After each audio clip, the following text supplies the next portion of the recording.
O Senhor esteja convosco. Ele está no meio de nós. Proclamação do Evangelho de Jesus Cristo segundo São Lucas. Glória a vós, Senhor. Quando se completaram os dias para a purificação da mãe e do filho, conforme a lei de Moisés, Maria e José levaram Jesus a Jerusalém, a fim de apresentá-lo ao Senhor. Depois de cumprirem tudo conforme a lei do Senhor, voltaram a Galiléia para Nazaré, sua cidade. O menino crescia e tornava-se forte, cheio de sabedoria, e a graça de Deus estava com ele. Palavra da salvação. Glória a vós, Senhor. Seja louvado nosso Senhor Jesus Cristo. Para sempre seja louvado. Queridos irmãos e irmãs, entre o nascimento de Jesus em Belém e o retorno para a sua cidade, a cidade da sua família em Nazaré, no meio nós temos essa cena que acontece em Jerusalém. Está no meio do caminho entre Nazaré, a casa da Sagrada Família, Belém, o presépio do nascimento de Jesus. Em todas as cenas, a presença é a da família, porque é exatamente esse o mistério que nós celebramos hoje. Nós, no último domingo do ano, último dia do ano, celebramos a Sagrada Família de Nazaré. É o mistério do Deus que se fez homem dentro de uma família para salvar a família. Não existe salvação individual. Não existe isso de eu me salvo. Nós nos salvamos em família. Padre Alex Brito, ele tem uma frase bonita que ele diz assim: se você quer uma fotografia de Deus, a Trindade, olha a família. A família é a fotografia de Deus. A família é a imagem de Deus. Assim como cada ser humano é a imagem e semelhança de Deus, a família é a imagem da Santíssima Trindade. Quando a gente diz assim, eu quero a minha salvação, eu quero a salvação da minha família, nós estamos querendo dizer, eu quero estar em Deus. Salvação é isso, estar em Deus. Por isso mesmo, a salvação começa estando em família. Porque se a família é a imagem de Deus, a família é o lugar da salvação. É ali que começa tudo. E é exatamente esse o problema, porque o ódio do diabo é contra a família. Antes de ser um ódio individualizado, é um ódio contra a família.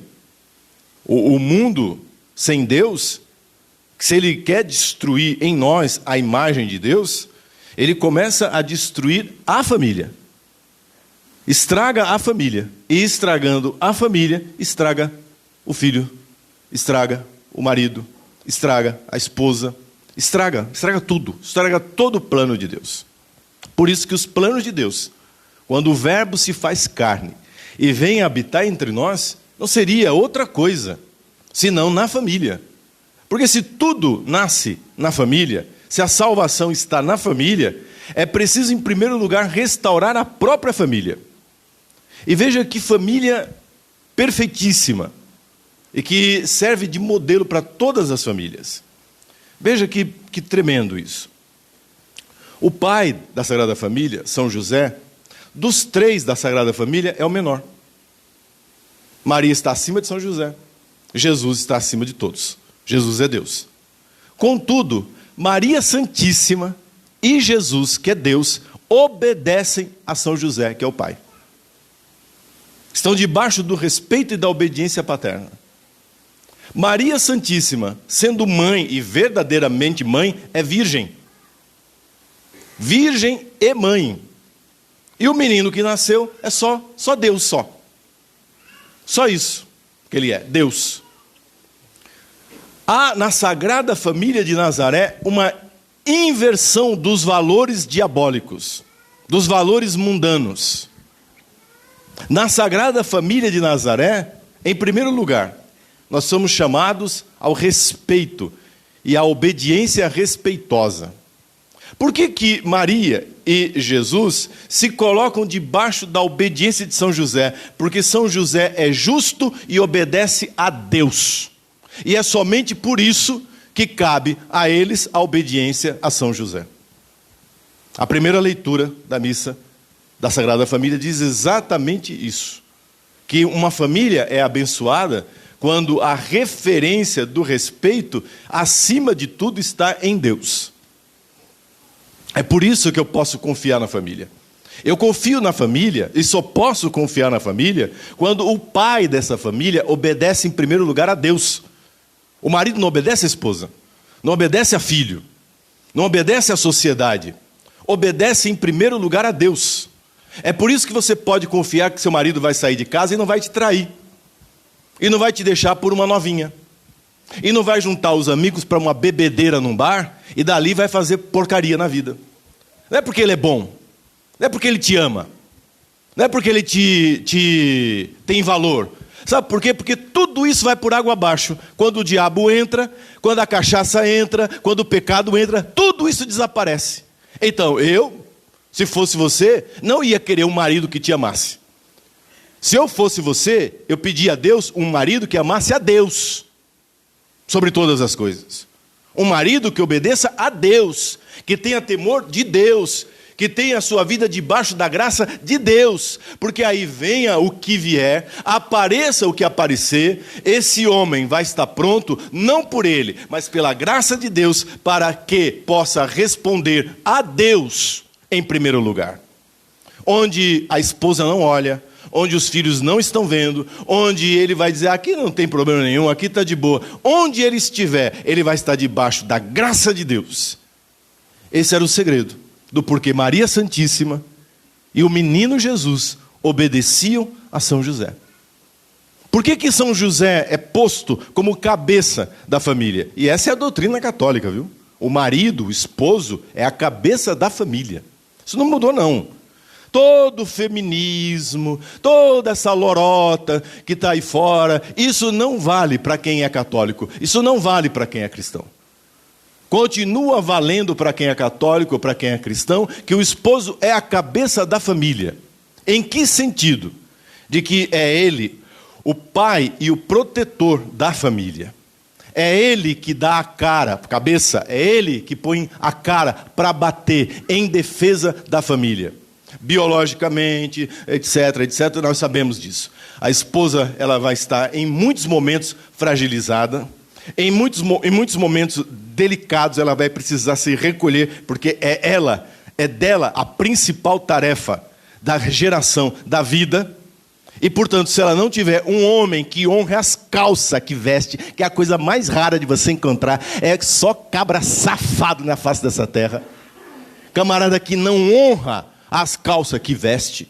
Homens fracos, que perderam completamente a noção de masculinidade, a noção de paternidade, a noção de ser homem. Pois muito bem, se eu fosse você, ao invés de pedir a Deus um homem que lhe ama, porque o que tem de cabra safado, que vai dizer para você que ama, que te adora, que te venera, e que não vai aguentar o tranco desse mundo, peça a Deus um homem como São José, um homem temente a Deus. Um homem que tem a vida debaixo da graça de Deus, e que deu a cara a bater em todos os momentos, em todas as circunstâncias. Inclusive pensando em levar para si a má fama, abandonando Nossa Senhora até para isso, pensando em não ter forças, pensando em não ter estrutura para suportar aquela missão tremenda de ser o guardião da Sagrada Família. Ele prefere jogar para ele a difamação, ele prefere jogar para ele a humilhação, desde que Maria e o filho dele adotivo estivessem salvaguardados. Até para ser frouxo, São José era ótimo. Até para correr, São José era melhor do que a maioria absoluta dessa camarada que está aí fora. E eu só estou começando a homilia. Então, com um homem desse, com um esposo desse, você está segura. Os filhos estão seguros. Os filhos e a esposa olham para esse homem e encontram a única coisa que se deveria encontrar num homem: segurança. E que não significa segurança financeira. Porque nessa hora, São José é apenas e tão somente um pobre e humilde carpinteiro. É São José que vai dar a cara, a tapa, na hora do momento mais extremo da infância de Nosso Senhor, que é a fuga para o Egito. Segundo a tradição, São José soube administrar os presentes que os reis trazem, que os magos trazem: ouro, incenso, mirra. Não torrou, olha, marido com a cabeça no lugar. Porque, menino, isso é tão raro.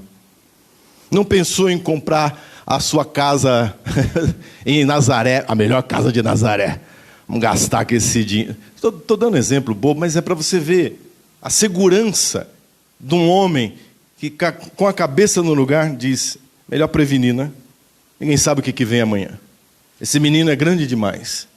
A minha família é sagrada demais para eu arriscar a vida financeira com aventura, com brincadeira, dizendo: eu mereço. A frase do Satanás, né? Eu mereço. Vamos comprar aqui, vamos gastar. Não. Reserva. E na hora necessária, tiveram todas as condições da fuga e de viver um bom tempo no Egito. A Sagrada Família de Nazaré está tranquila. Quando você vê a cena do presépio, por mais terrível que seja aquela noite, eu dizia isso esses dias, tirando o romantismo, o sentimentalismo, o presépio é um escândalo. Mas há uma candura e uma segurança que é transmitida por São José. Do ponto de vista humano, do ponto de vista da vida aqui nesse mundo humano, é São José que transmite essa segurança. Quando os pastores chegam a Belém para adorar o menino que acaba de nascer, eles não encontraram a mãe abandonada. Eles não encontraram a mãe sozinha. Eles não encontraram a mãe solteira. Eles não encontraram a mãe desprotegida, desprevenida. Eles encontraram uma mãe com o menino nos braços, porque havia um pai em pé, zelando por essa família. É o que falta no mundo de hoje. Homens de pé, zelando pela família. De pé na presença de Deus. De pé com confiança no Senhor. Jesus, quando aquela cena que ele se perde, Maria acha que na viagem para Jerusalém, numa das viagens, São José pensa que ele está o menino com Nossa Senhora, Nossa Senhora pensa que está... E aí eles encontram o menino no templo, ele está ali discutindo, estudando, ele já tem 12 anos, e aí já é aquela época em que as crianças fazem o seu bar mitzvah, fazem toda a sua preparação para dizer a lei, para dizer que conhece a palavra. Essa é a cena. Filho, teu pai e eu estávamos aflitos te procurando. Poder saber que São José não é o pai biológico de Nosso Senhor, mas que, segundo a palavra de Deus, Jesus de Nazaré, Deus conosco, chamava São José de pai. Estava debaixo do respeito a São José, porque ele podia confiar que tudo que saía da vida e do exemplo, sim, porque os filhos aprendem mais com exemplo do que com palavra. Criança não tem esse raciocínio lógico que nós temos para entender conceitos. Criança não entende conceito. Criança entende exemplo. Você pode dizer para uma criança assim, olha, não beba, olha, quando você crescer, se afaste da bebida. Se ele tem dentro de casa um pai cachaceiro, ou um pai que se embriaga, ou um pai que quando bebe 2 cervejas começa a falar um monte de bobagem, um monte de besteira, não adianta você dizer, ele está vendo. E era isso que fazia Jesus de Nazaré. Está debaixo da obediência de São José. São José falava com a vida. São José falava com exemplo. Maria Santíssima, as 3 pessoas. Maria Santíssima era submissa a São José e ao mesmo tempo ela é a rainha da Sagrada Família. E não só da Sagrada Família de Nazaré. Ela é a rainha das nossas famílias. Porque ela está ali vivendo em profunda fidelidade. Essa é outra qualidade do casamento, da família. Em profunda fidelidade a Deus. E porque fidelíssima a Deus, ela é fiel a São José, deixando São José viver a missão dele, e ela própria vivendo a sua missão de mãe e de esposa. Que tremendo isso, meu irmão, veja que mistério é esse. Aquela que é a mais santa de todas as criaturas da terra, vai viver na fidelidade, na obediência, na humildade, sendo mãe da família de Nazaré. O mistério de ser mãe é o mistério do sacrifício, é o mistério da entrega. Mãe é isso. Mãe é aquela que todos os dias morre para si, para dar vida ao filho. Se nega para que o filho seja. Nós vivemos num mundo em que se perdeu completamente essa noção do sacrifício. Filho virou problema. Filho virou um peso, um fardo. Era o contrário, né? A noção clara de ser mãe, de ter uma família, é poder ter a capacidade em Deus de sacrificar-se pelo outro, ser fiel à sua missão. Hoje nós assistimos boquiabertos, as pessoas sem querer viver essa missão do sacrifício. Elas querem gozar a vida, elas querem aproveitar a vida, e quando você fala, e os filhos? Não, mas depois que eu tiver isso, depois que eu fizer aquilo, vou fazer uma faculdade primeiro, vou comprar uma casa própria, vou ter um carro assim, assim, assado, vou viajar pela Europa, e quem sabe, filho? Casamento nunca foi isso. Casamento nunca foi um plano pessoal. Casamento nunca foi um plano, inclusive, a dois. Nunca na história da palavra de Deus, casamento é plano da pessoa. Casamento é plano do casal. Casamento é plano de Deus. E a pessoa, então, ela se submete ao plano de Deus. Por isso que Maria é virgem, compreende? Porque ela está submetida a viver somente para aquilo que Deus quis para ela. E como Deus somente quis que ela fosse mãe do Salvador, mãe de Deus, mãe da segunda pessoa da Santíssima Trindade, não há nem sequer espaço para algo natural, lindo no casamento, que é o sexo.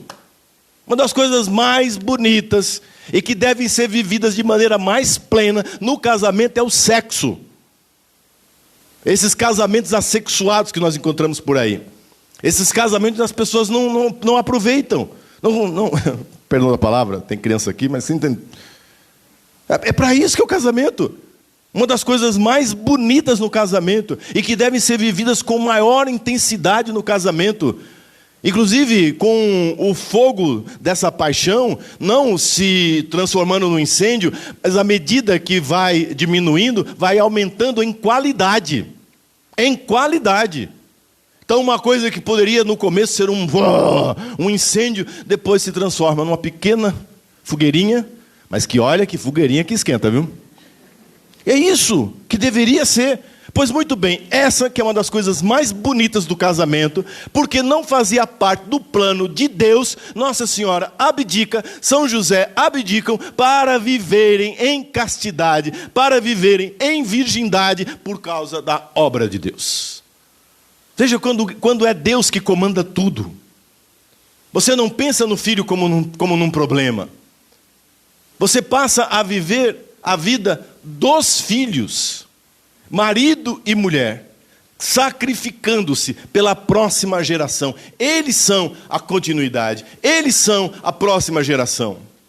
E aí quando temos essa compreensão, que diferença que é o casamento. Que diferença. Marido e mulher não perdendo tempo com picuinha, não perdendo tempo com porcaria, não perdendo tempo com briguinha vagabunda, com coisa que não tem e não vai levar a lugar nenhum.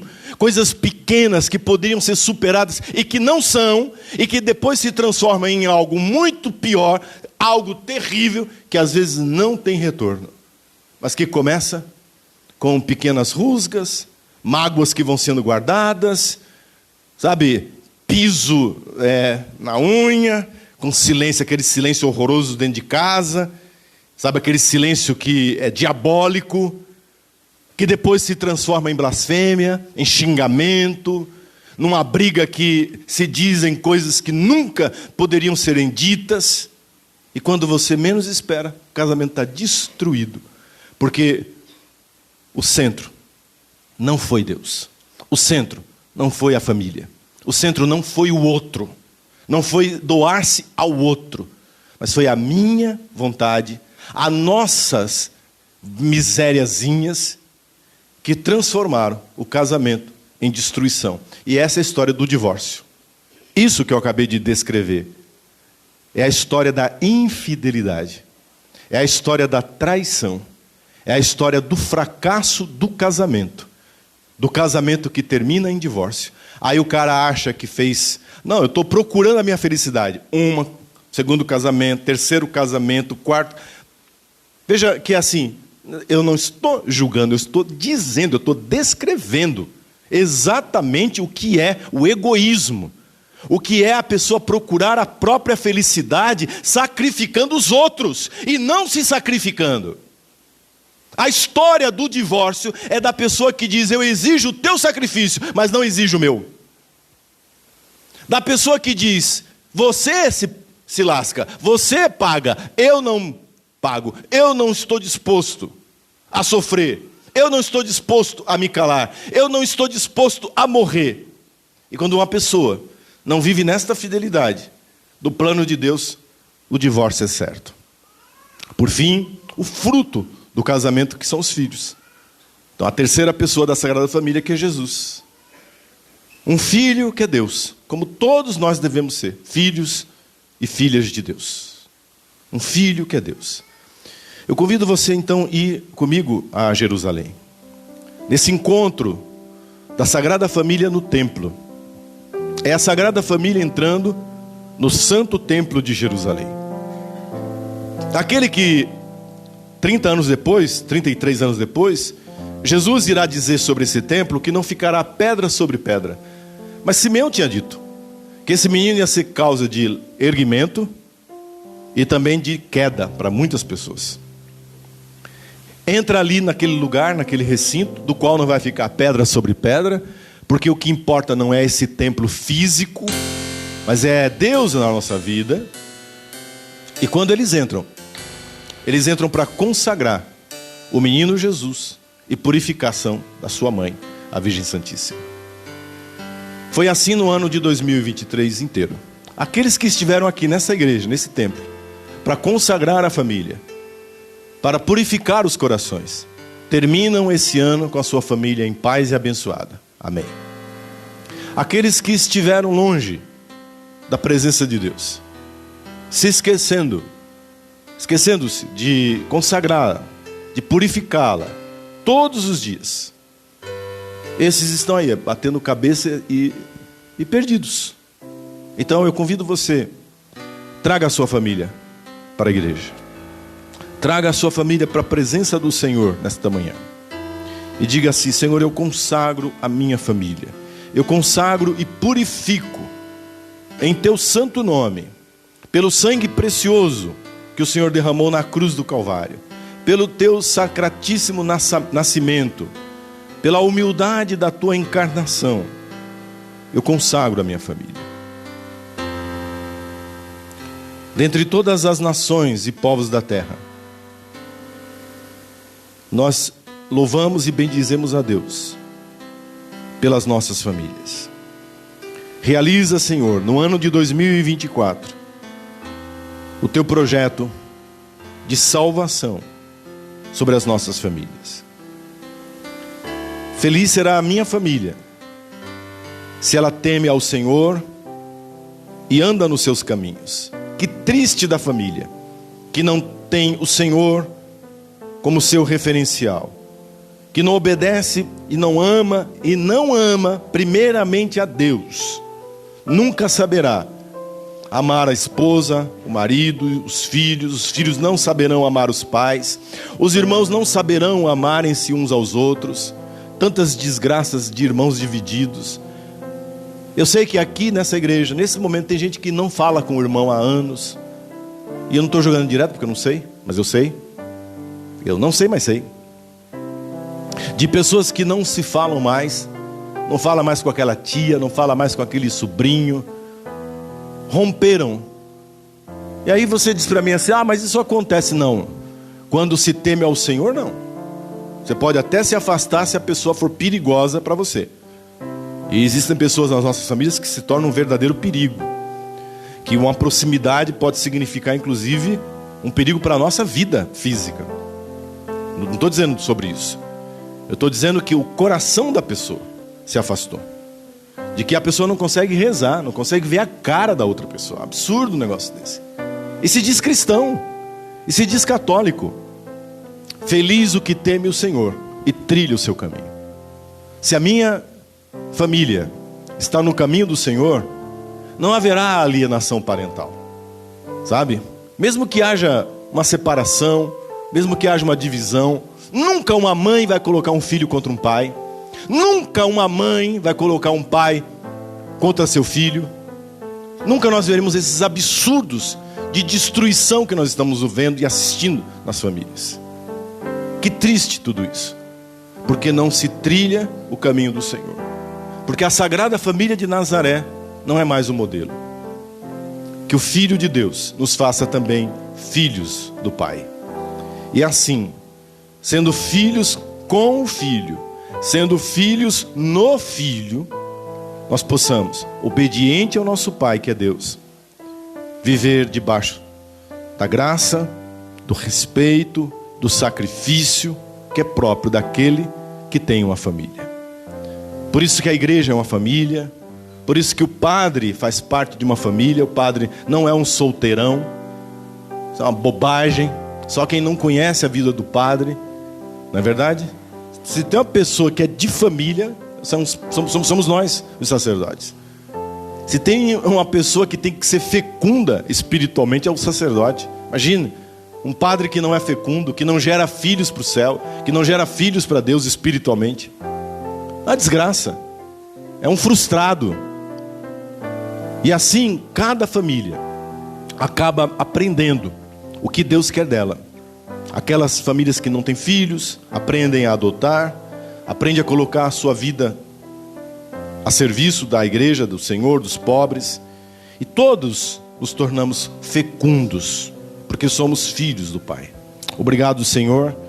Que lindo poder terminar esse ano rezando pela família e pedindo que o Senhor edifique a nossa casa. Em vão trabalham os arquitetos, em vão trabalham os construtores, se não é Deus que edifica a nossa casa. Edifica, Senhor, a nossa casa. Amém. Louvado seja nosso Senhor Jesus Cristo. Para sempre seja louvado. Jesus, Maria e José, nossa família vossa é. Jesus, Maria e José, nossa família vossa é. Bem forte. Jesus, Maria e José, nossa família vossa é.